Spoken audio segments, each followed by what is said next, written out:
어떤 일에 있어서 기념을 하고자 하면 그 일에 대한 내용을 돌에 새기거나 또는 어떤 책에 기록을 해서 남깁니다.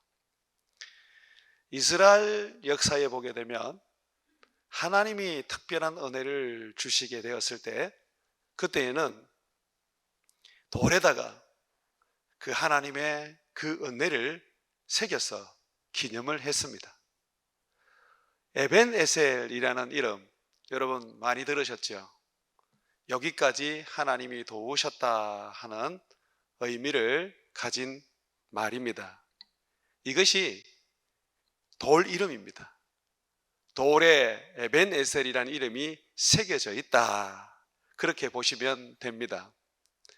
이스라엘 백성들이 블레셋과의 전쟁에서 승리를 하고 너무너무 행복하고 좋아서 승리의 그 기쁨을 돌에 새겨서 에벤에셀이라 그렇게 불렀던 것입니다. 하나님이 도우셔서 승리하게 된 것을 하나님께 영광을 돌리고 온 이스라엘 백성들에게 기억에 남도록 했던 것입니다. 이스라엘 백성들이 하나님의 도움을 받는다는 거, 이거는 상식이지 않습니까? 하나님은 세상의 수많은 민족 가운데에 유대 민족을 구원하셔서 그들의 하나님이 되셨습니다. 항상 그들이 하나님을 찾으면 하나님은 그들에게 도움을 주셨습니다. 구원하시고 지키시고 능력을 베푸르셨습니다. 그런데 이스라엘 백성들이 하나님의 도움을 전혀 받지 못하는 때가 있었습니다. 하나님께서 이스라엘 백성들의 그 죄악으로 말미암아 이스라엘 백성들을 무시하신 것이죠. 아무리 하나님을 찾아도 하나님이 말씀하지 않으셨습니다. 은혜도 주시지 않았습니다. 에벤에셀 비석이 세워지기 전 20년 전에 그 지역에 전쟁이 블레셋과 있었습니다. 그때에 이스라엘 백성들은 하나님의 도움을 받고자 성막에 있는 법궤를 가지고 와서 그들은 그 법궤 앞에서 전쟁을 했습니다. 법궤는 하나님의 임재를 상징하는 기구입니다. 그래서 이스라엘 백성들은 하나님께서 법궤 가운데 임재하시고 있기 때문에 자기들을 분명히 도우실 거라고 생각을 했습니다. 하지만 법궤가 있었지만은 블레셋과의 전쟁은 패하게 되었고 많은 사람이 죽었지요. 그리고 법궤조차 빼앗기게 되었던 것입니다. 그런데 20년이 지나서 이제 하나님께서 사무엘을 통하여 전쟁의 승리를 주신 것입니다. 얼마나 기쁘겠습니까? 하나님이 자기들을 도왔다는 거, 그것을 생각하면 너무너무 행복하고 그리고 감격한 그런 일이 된 것입니다.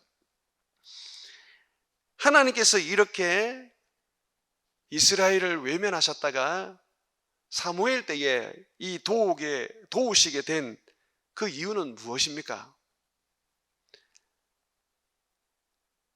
사무엘의 기도 때문입니다. 우리 하나님은 우리를 돕는 분이십니다.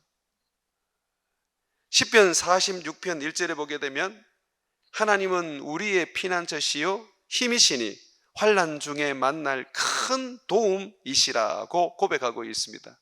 하나님은 우리의 큰 도움입니다. 그런데 이스라엘 백성들은 하나님의 도움을 받지 못했습니다. 하나님이 전혀 도와주지 않으셨지요. 사무엘 때에 와서 사무엘이 하나님 앞에 기도함으로써 하나님은 그의 기도를 들으시고 마침내 이스라엘을 도우셨습니다. 시편 121편 1절과 2절에 봐도 이스라엘 백성들의 도움이 누군지 분명하게 성경은 말해주고 있습니다. 내가 산을 향하여 눈을 돌리라. 나의 도움이 어디서 올꼬? 나의 도움은 천지를 지으신 여호와에게서로다. 여러분, 하나님은 우리의 도움이십니다. 하나님이 우리를 구원하여 자기의 자녀를 삼으신 것은 하나님이 우리의 도움이 되시기 위한 겁니다. 성령님의 이름을 보혜사라고 예수님이 불러주지 않습니까? 이 보혜사가 뭡니까? 영어로 하면 헬퍼, 돕는 분입니다. 또 다른 보혜사가 성령이니까 보혜사 한 분이 더 계시죠. 예수님이 돕는 분입니다. 예수님은 하나님을 보여주는 분이십니다. 그러면 아버지의 이름도 돕는 분입니다. 하나님은 우리를 도우시는 분이십니다. 하나님의 도우심을 우리가 받는다는 것은 상식이고 당연한 것입니다. 그런데도 불구하고 하나님의 도우심을 우리는 잘 받지 못할 때가 있습니다. 그것은 비정상적입니다. 어떤 문제가 있는 것이죠.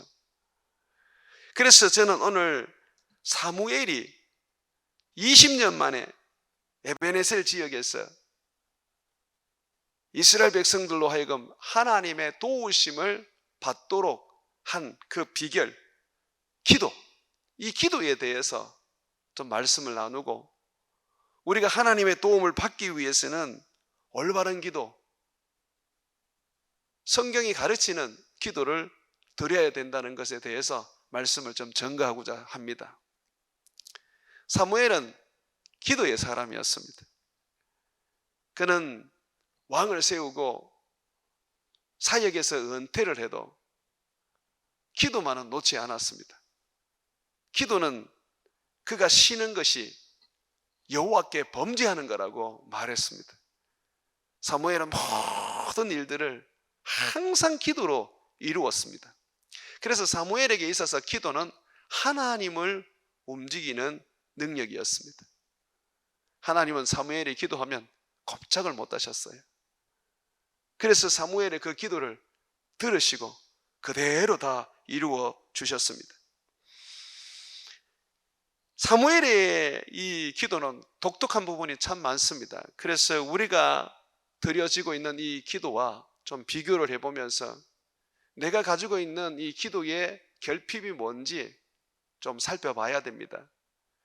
우리가 기도만 올바르게 한다면, 우리의 기도가 하나님께서 원하시는 기도로 바뀌기만 한다면 우리는 기도를 통하여 사무엘처럼 하나님을 움직일 수 있습니다. 하나님의 도우심을 날마다 때마다 받을 수 있다는 것이죠. 사무엘은 어떤 기도를 드렸을까요? 어떻게 그는 기도에 대해서 생각하고 하나님 앞에 기도를 드렸을까요?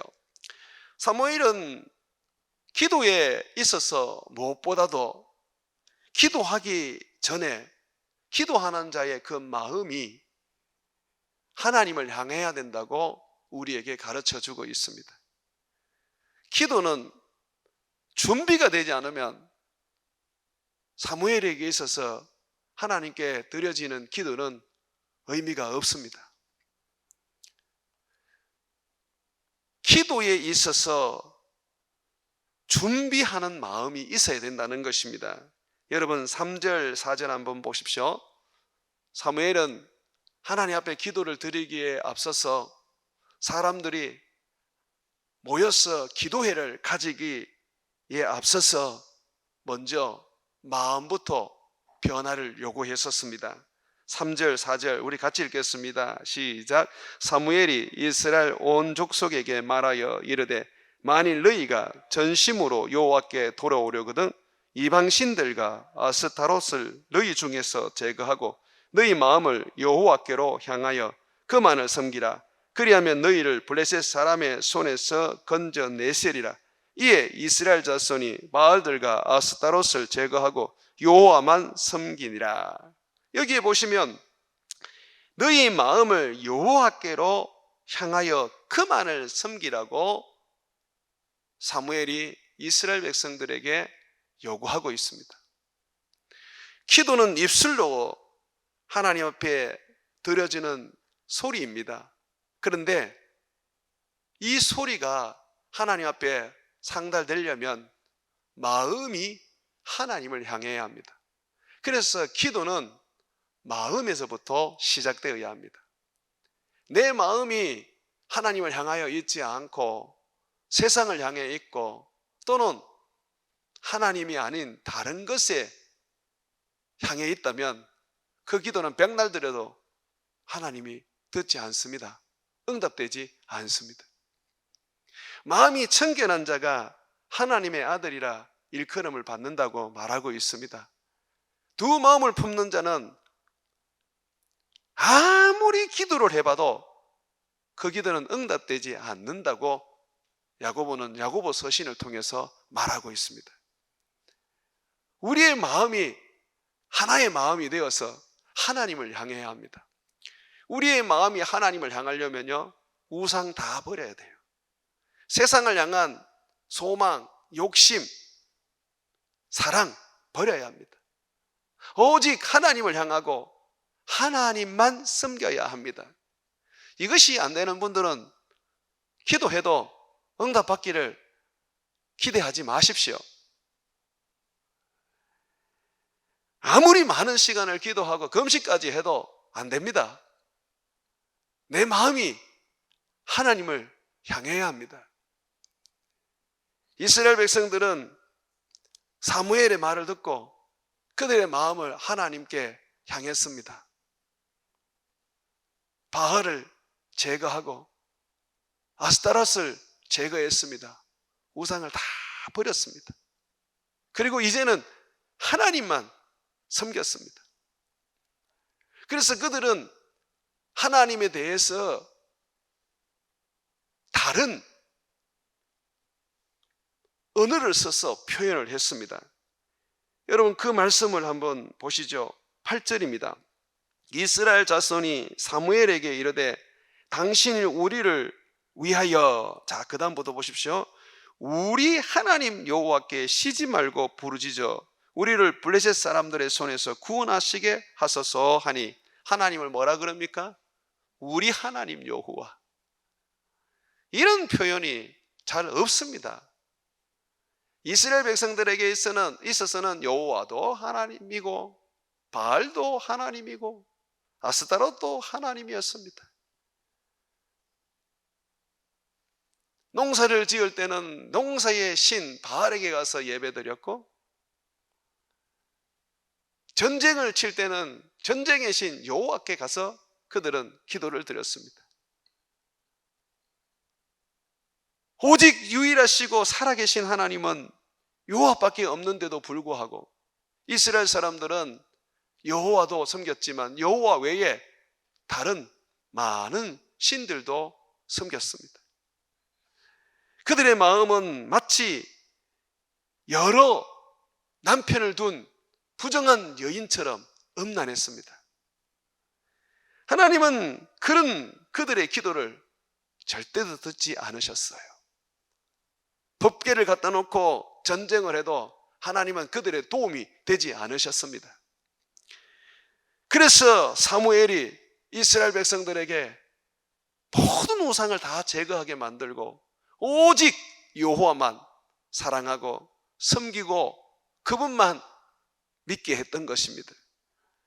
이것이 되어야지 기도 드릴 준비가 되는 것입니다. 이렇게 기도 드릴 마음이 되었을 때 사무엘은 이제 그들을 한 곳에 모으기 시작했습니다. 5절 말씀 한번 같이 읽겠습니다. 시작. 사무엘이 이르되 온 이스라엘은 미스바로 모이라. 내가 너희를 위하여 여호와께 기도하리라 하매. 기도는 예배입니다. 그러면 기도하려면 어디로 모여야 합니까?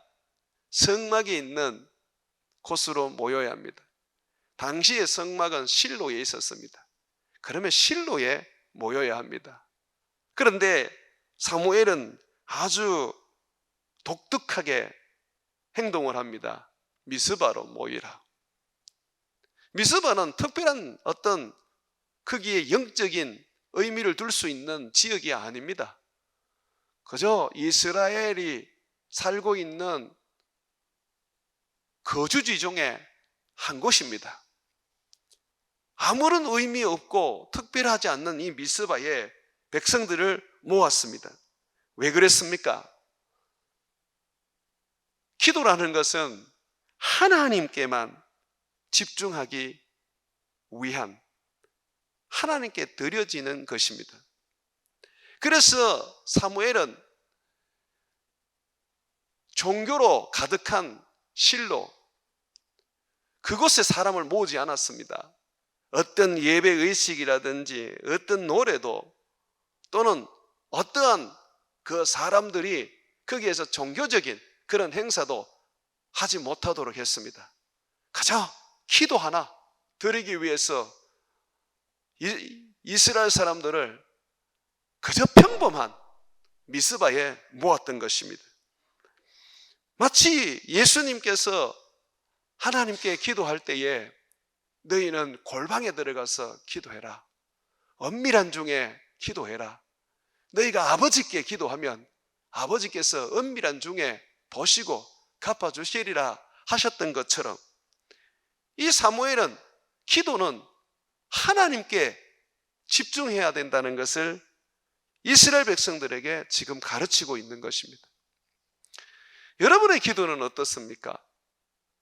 기도할 마음이 준비되었다면 우리는 하나님 앞에 어디에든지 기도할 수가 있습니다. 그런데 우리가 기도해야 될 것은 우리의 기도가 하나님께 집중될 수 있는 곳을 찾아야 합니다. 그것이 예배당이라면 예배당으로 와야 하고, 그것이 기도원이라면 기도원으로 가야 하고, 그것이 밤늦은 밤 나의 집 거실이라면 그 거실에서 우리는 기도해야 하는 것이죠. 기도는 종교 행사가 아닙니다. 하나의 어떤 종교적인 의식도 아닙니다. 요란할 필요도 없고 거기에 온갖 종교적인 어떤 요소를 집어넣을 필요도 없습니다. 그냥 내 있는 모습 그 자리에서 손만 모으면 되는 것입니다. 아버지 하고 아버지를 찾으면 되는 것입니다. 은밀한 중에 골방 가운데에 하나님께 집중하듯이 그렇게 집중해야 하는 것입니다. 사무엘은 이스라엘 백성들에게 너희가 꼭 기도하기 위해서 한나처럼 성막에 올라올 필요 없다. 너희의 기도는 들판에서도 가능하고 너희의 기도는 너희가 살고 있는 그 집에서도 가능하고 너희가 일하는 밭에서도 가능하다. 다만 너희가 기도하는 그곳은 하나님께 집중할 수 있는 곳이어야 한다는 것을 말하고 있습니다.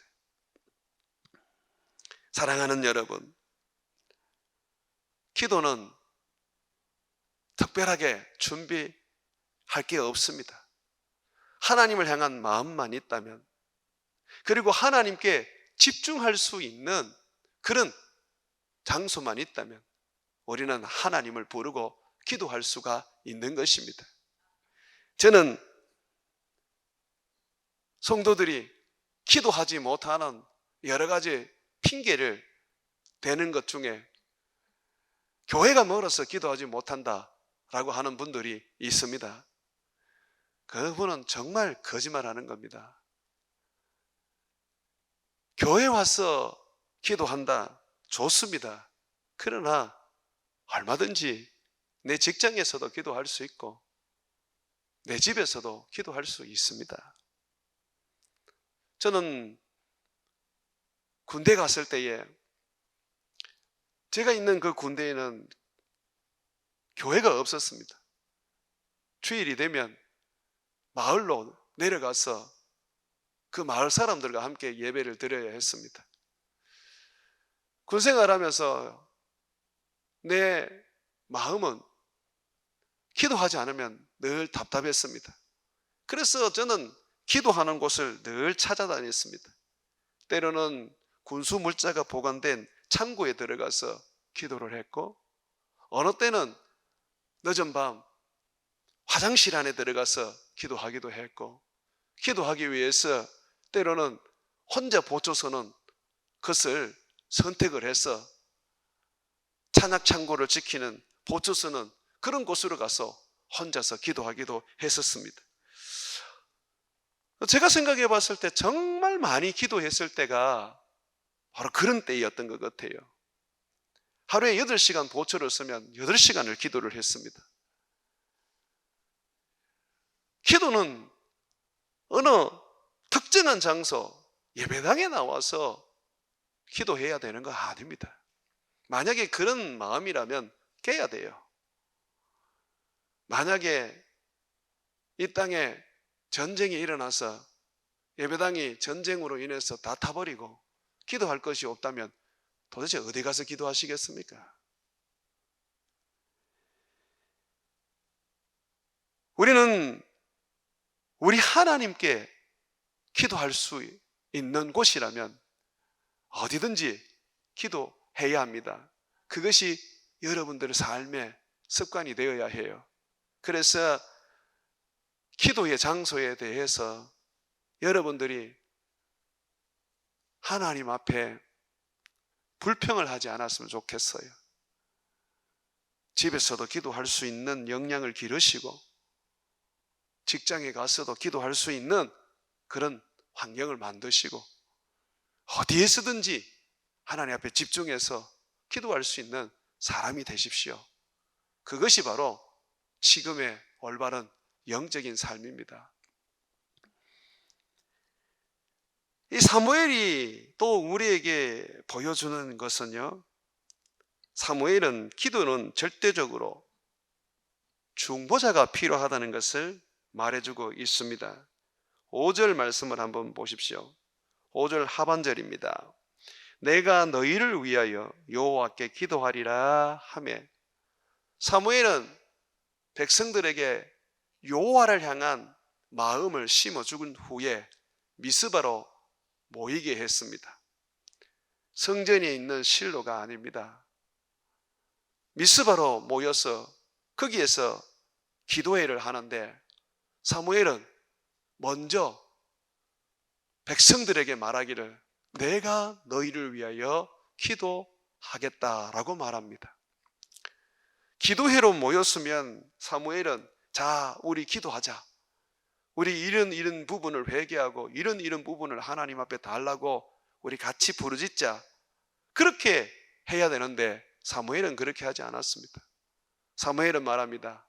내가 너희를 위하여 기도하리라. 이스라엘 백성들은 우상을 많이 섬겼습니다. 그들은 하나님을 믿는다고 하지만 하나님을 제대로 믿지 않았습니다. 그러다 보니까 우상을 많이 섬긴 그들의 삶에는 모든 게 다 종교적이었습니다. 기도조차도 올바른 기도를 드리지 못했습니다. 비록 그들이 하나님 앞에 회개하고 자기의 마음을 하나님께 향하고 모든 우상을 제거하고 미스바로 모였다 하지만 기도할 힘은 없었습니다. 여러분은 어떻습니까? 기도가 그냥 입만 열면 술술 나옵니까? 만약에 기도가 제일 쉽다라고 하시는 분은 그분은 기도가 뭔지를 모릅니다. 기도는 영입니다. 그렇기 때문에 기도는 어렵고 힘듭니다. 날마다 새벽 기도를 나와도 제대로 새벽 기도에 내가 하나님이 기뻐하시는 기도를 드렸다 하는 생각을 가지는 것이 좀 드뭅니다.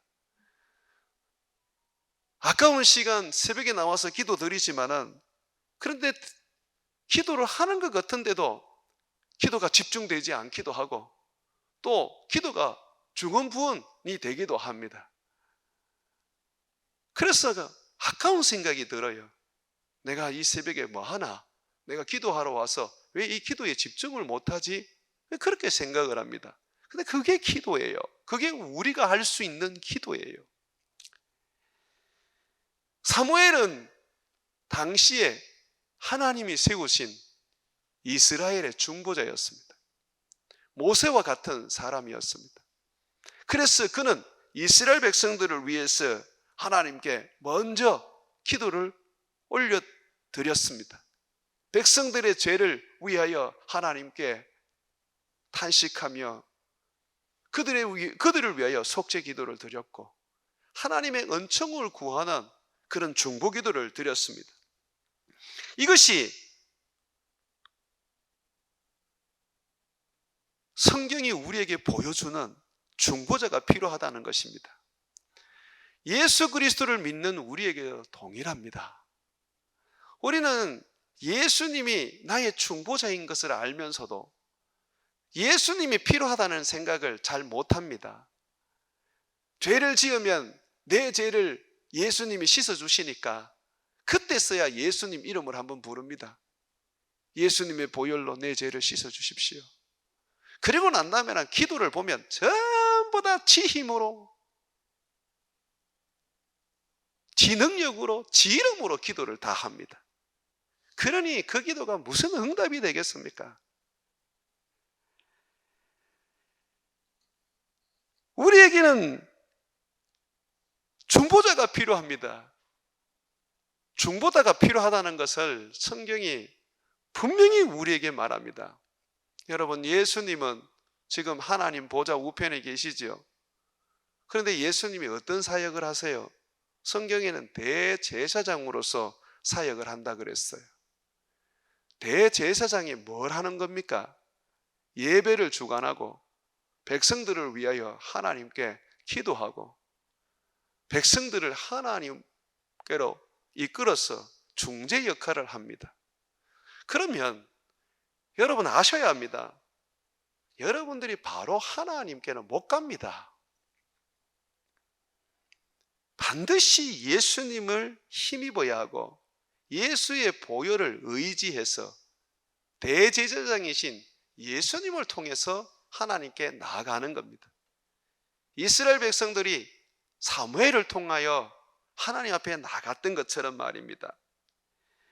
블레셋 사람들이 기도 중에 쳐들어왔을 때 이스라엘 백성들이 뭐라 그랬습니까? 8절에 보십시오. 이스라엘 자손이 사무엘에게 이르되 당신은 우리를 위하여 우리 하나님 여호와께 쉬지 말고 부르짖어 우리를 블레셋 사람들의 손에서 구원하시게 하소서 하니, 자기들이 지금 기도하러 모였는데 자기들이 기도하면 되지 왜 사무엘에게 기도해달라고 말합니까? 당신이 쉬지 않고 기도를 해주셔야 합니다. 그래야 우리가 구원을 얻습니다. 지금 이걸 보면요, 마치 이스라엘 백성들이 기도의 능력이 없는 것처럼 보입니다. 여러분, 맞습니다. 기도의 능력이 없습니다. 그런데 우리도 마찬가지입니다. 우리의 기도가 하나님 앞에 응답되지 않는 것은 바로 내 이름으로 기도하고 내 능력으로 기도하고 내 의지로 기도하기 때문에 그렇습니다. 지금 이스라엘 백성들이 고백하는 것처럼 우리는 우리 주 예수 그리스도를 힘입고 중보자이신 예수님을 의지하고 그분의 도우심을 받아야 하는 것입니다. 성경은 우리에게 중보자가 필요하다고 말합니다. 하나님 앞에 우리는 바로 못 나아갑니다. 중보자이신 예수님을 힘입어야지만이 하나님께 나아갑니다. 그래서 예수님께서 기도할 때에 내 이름으로 기도하라고 가르치신 겁니다. 천주교에서 성부와 성자와 성령의 이름으로 기도합니다 하는 것은 잘못된 겁니다. 예수님의 이름으로 기도하는 그 의미를 몰라서 그렇습니다. 예수님의 이름으로 기도해야 합니다. 왜 예수님의 이름으로 기도해야 하느냐면 중보자이신 그 예수님을 통해서 하나님 앞에 기도를 드리는 겁니다. 다시 말해서 예수님이 나를 위하여 기도를 하시는 겁니다.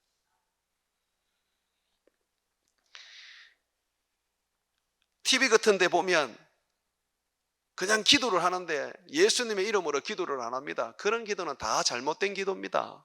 여러분, 그런 거 배우지 마세요. 내 이름으로 기도하시면 안 돼요. 내 힘으로, 내 능력으로 기도하시면 안 돼요. 예수님이 죄사함 받은 나의 이름으로 기도할 수 있다면, 내가 예수님께 은총을 받았는데 그 은총을 받고 하나님의 자녀가 되었는데 자녀로서의 그런 특권을 가지고 내가 기도할 수 있으면 예수님이 자기 이름 안 주셨습니다. 내가 기도는 내 이름으로 할 수 있는데 능력이 없으니까 예수 이름 붙인 겁니까? 아닙니다. 내가 기도할 수 있는 게 아니에요. 하나님 앞에 내가 드려지는 기도가 하나님이 받으시는 기도가 되려면 거기에는 예수님의 이름이 들어가야 합니다. 다시 말해서 예수님을 힘입고 예수님을 통해서 예수님으로 말미암아 기도해야 한다는 것입니다. 디모데전서 2장 5절에 보면 하나님은 한 분이시요 또 하나님과 사람 사이의 중보자도 한 분이시니 곧 사람이신 그리스도 예수라고 말하고 있습니다. 예수님은 중보자이십니다. 이걸 잊으면 안 됩니다. 예수님은 하늘나라 우편에 계시는데 우리의 중보자입니다. 그래서 히브리서 4장 14절과 16절에 중보자가 어떤 역할을 하고 있는지, 그리고 왜 우리에게 중보자가 필요한지를 말해줍니다. 한번 펴보십시오. 히브리서 4장 14절에서 16절입니다. 그러므로 우리에게 큰 대제사장이 계시니, 예수님은 큰 대제사장입니다. 중보자라는 겁니다. 성천하시니 곧 하나님의 아들 예수시라. 우리가 믿는 도리를 굳게 잡을지어다. 자, 지금 예수님이 큰 대제사장으로 하나님 보좌 우편에 계시는데 그분을 믿는 우리들의 도리를 굳게 잡으라고 합니다. 자, 그 도리가 뭐냐? 우리에게 있는 대제사장은 우리의 연약함을 동정하지 못하실 이가 아니요 모든 일에 우리와 똑같이 시험을 받으신 이로되 죄가 없으시니라. 그러므로 예수님은 우리를 동정하십니다. 예수님은 우리를 도우시는 대제사장입니다. 자, 그러므로 보십시오. 우리가 긍휼하심을 받고 때를 따라 돕는 은혜를 얻기 위하여 은혜의 보좌 앞에 담대히 나아갈 것이니라. 여기 보십시오. 하나님 앞에 우리가 나가서 예배하고 하나님 앞에 나가서 우리가 기도할 수 있는 것은 바로 대제사장이신 예수님, 그가 우리를 동정하시고 그가 우리를 도우시기 때문에 그분을 힘입어서 나가는 것입니다. 내 혼자서는 못 나가요. 내 혼자서는 아무리 기도해도 하나님이 안 들으세요. 그 기도는 상달되지 않습니다. 반드시 우리 중보자이신 예수님, 그분을 힘입어야 합니다. 그래서 히브리서 7장 25절에 보게 되면 그러므로 자기를 힘입어 하나님께 나가는 자들을 온전히 구원하실 수 있으니 이는 그가 항상 살아계셔서 그들을 위하여 간구하심이라. 주님이 항상 우리를 위하여 간구하시는데 우리가 예수님을 힘입기만 하면, 예수 이름을 의지하기만 하면 우리는 우리 하나님 앞에 나갈 수가 있는 것입니다. 내 혼자는 못 나갑니다. 우리가 하나님 앞에 나갈 때에 대제사장이신 예수님을 힘입어 나가는 겁니다. 그분과 함께 나가는 것입니다. 주님은 또한 이 땅 가운데 기도할 때에 우리 힘으로 기도하는 것이 아무런 하나님께 응답받을 수 있는 능력이 못 되기 때문에 주님은 자기의 영 성령님을 보내주셨습니다. 성령님은 우리에게 오셔서 우리의 기도를 아버지께 상달될 수 있도록 이끌어 주시고 우리의 기도를 인도해 주십니다. 로마서 8장 26절과 27절에 보게 되면 이와 같이 성령도 우리의 연약함을 도우시나니 우리는 마땅히 기도할 바를 알지 못하나 오직 성령이 말할 수 없는 탄식으로 우리를 위하여 친히 간구하시느니라.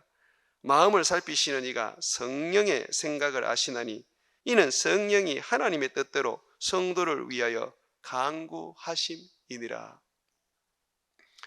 성령님이 내 안에 계시고 대제사장이신 예수님께서 하나님 보좌 우편에서 끊임없이 나를 위하여 중보하십니다. 사무엘처럼 말입니다.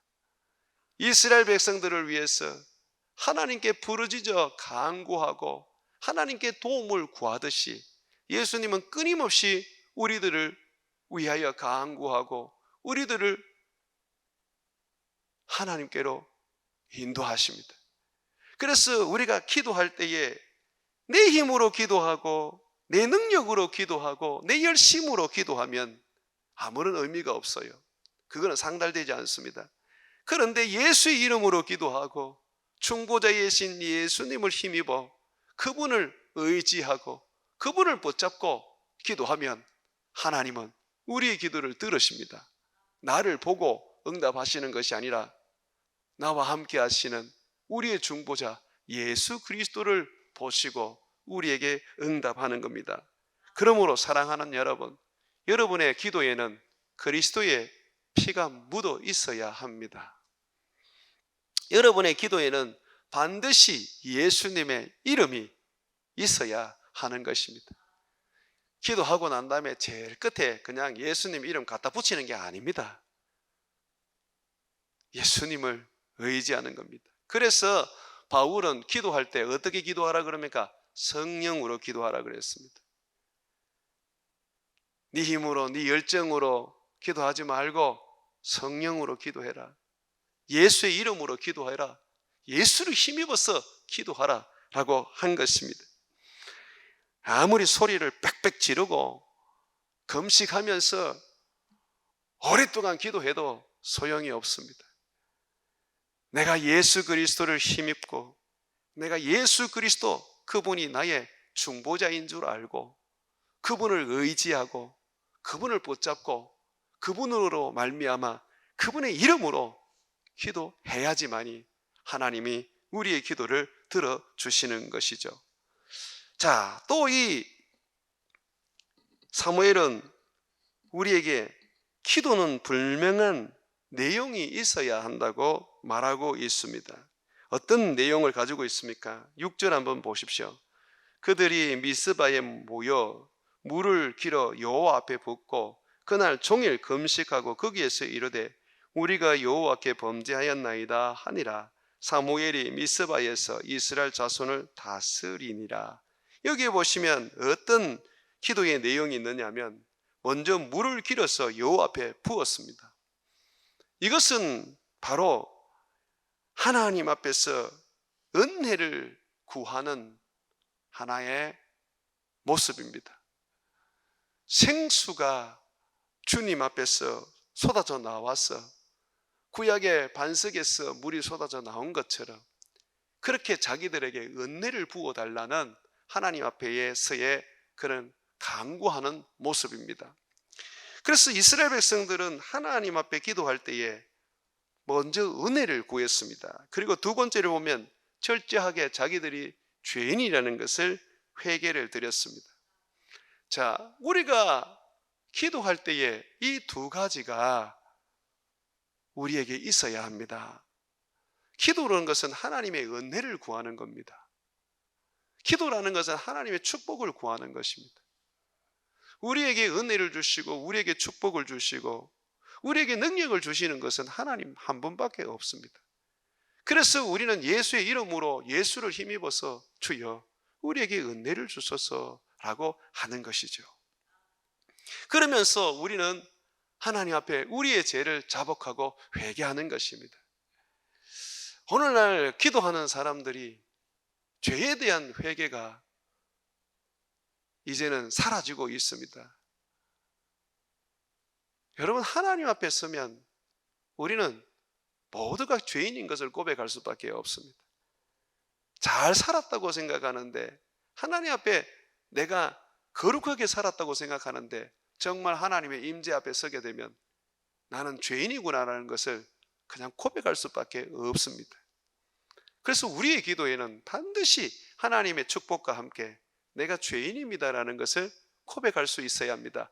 이것이 하나님 앞에 내가 낮아지는 것이고 죄인이라는 것을 고백할 줄 알아야 비로소 하나님을 힘입을 수 있는 것입니다.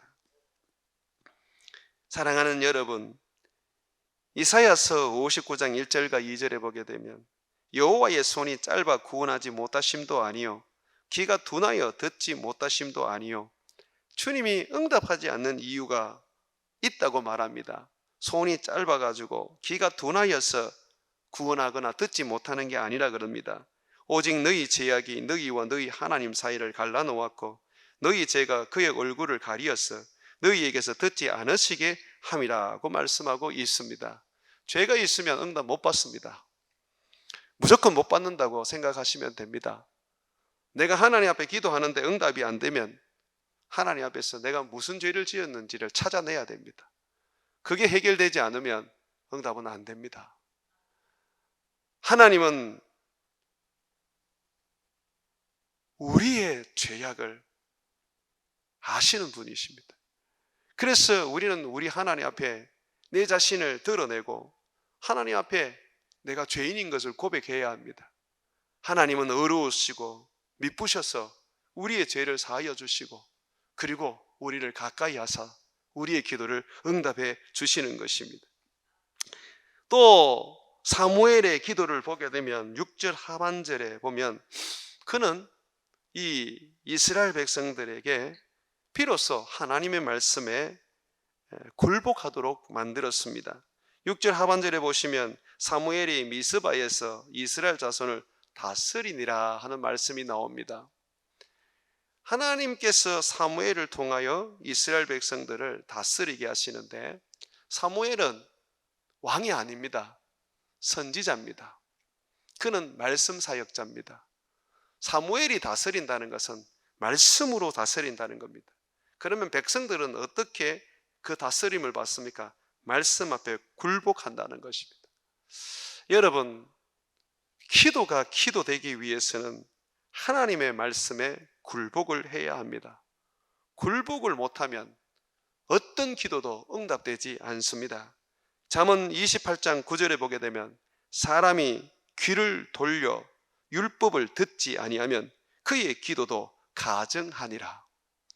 아무리 기도를 많이 해도 이 귀를 돌려서 하나님의 그 말씀을 듣고 순종하지 않으면 그 기도는 하나님 앞에 가증한 겁니다. 상달이 되지 않는다는 거예요.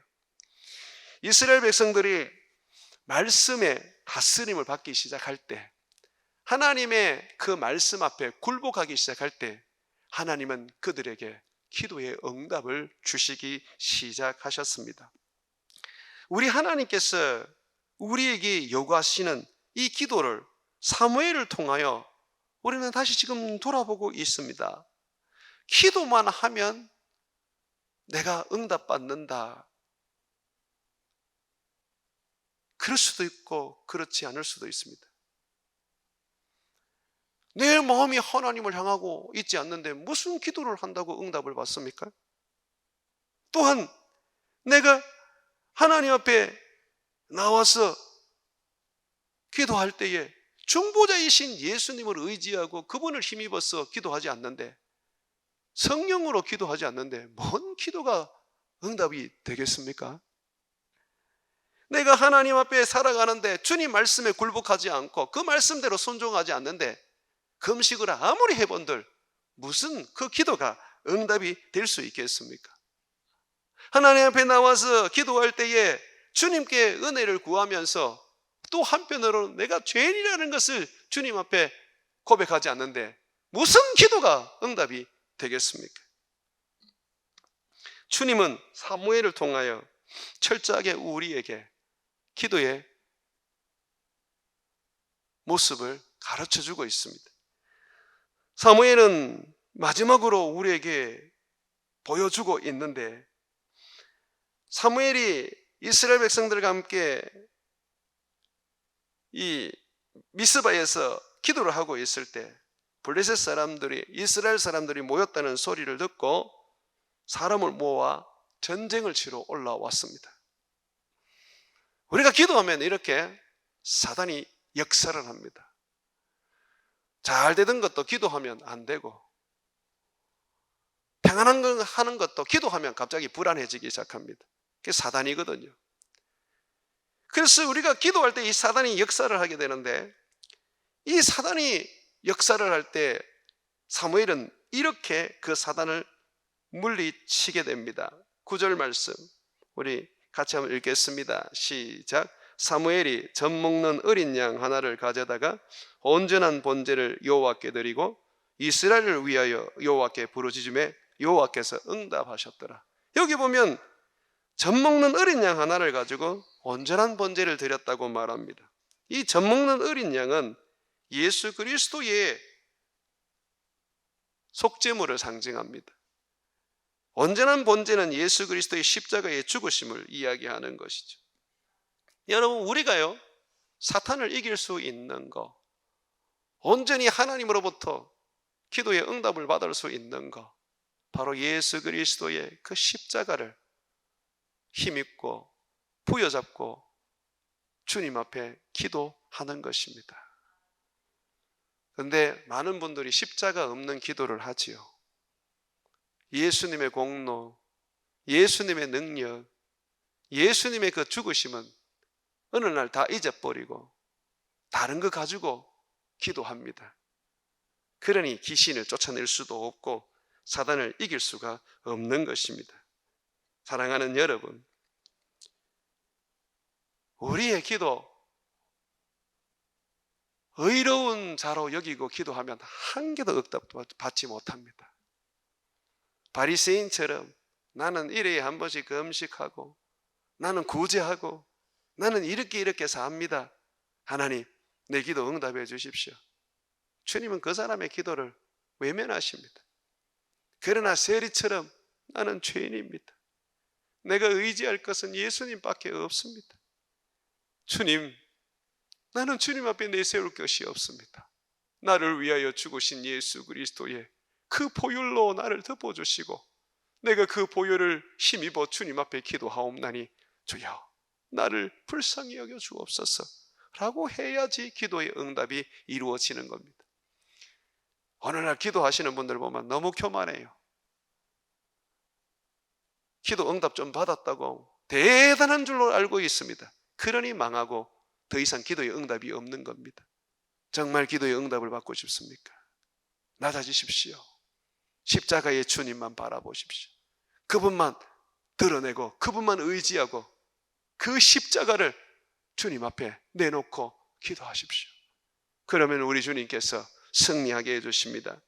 10절에 보게 되면 사무엘이 번제를 드릴 때에 어린 양으로 번제를 드릴 때에 블레셋 사람이 이스라엘과 싸우려고 가까이 오매 그날에 여호와께서 블레셋 사람에게 큰 우대를 발하여 그들을 어지럽게 하시고 그들을 이스라엘 앞에 패한지라. 번제를 드리는 순간에 이미 하나님께서 우레를 갖다 때리셔서 블레셋 사람들을 패하게 만들어버렸습니다. 능력은 십자가입니다. 기도의 능력은 내 의지, 내 열심 또는 내 헌신이 아닙니다. 기도의 능력은 예수 그리스도의 십자가입니다. 그분을 의지하고 기도하십시오. 인정하십시오. 그의 죽으심이 나를 살렸다는 것을 여러분들이 고백하십시오.